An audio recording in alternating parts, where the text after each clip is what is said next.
Now let's have a look at some ways you can mitigate the threat of ransomware.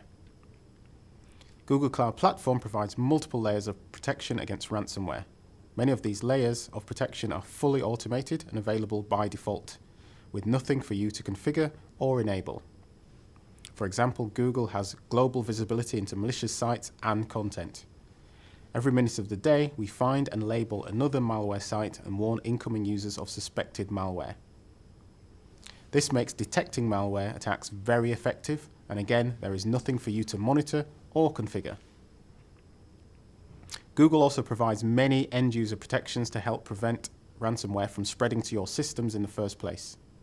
If you're a Gmail user, our security and filtering layers will prevent thousands of malicious attachments from ever reaching your organization's inboxes. If something does reach your inbox, Google Safe Browsing and our Chrome browser protects users by identifying potentially dangerous links in email and showing warnings if a user clicks on them. In Google Drive, all files will undergo a malware scan prior to any file download or file sharing attempt.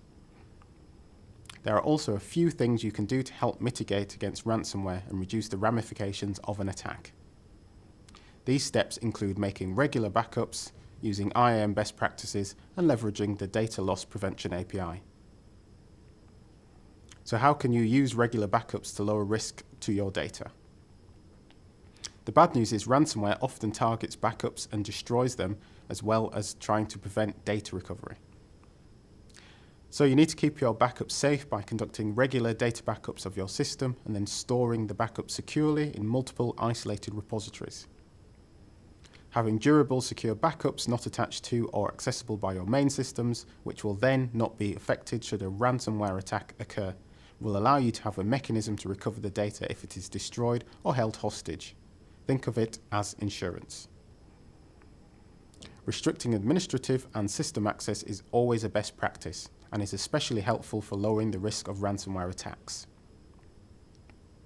Some strains of ransomware are designed to use a system administrator account to perform their operations.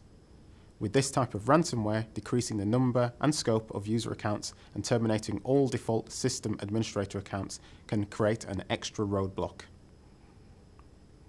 If a ransomware is designed to execute from temporary or data folders, which is very common, but it cannot access these folders due to access controls on service accounts, this could constitute a successful roadblock to data encryption.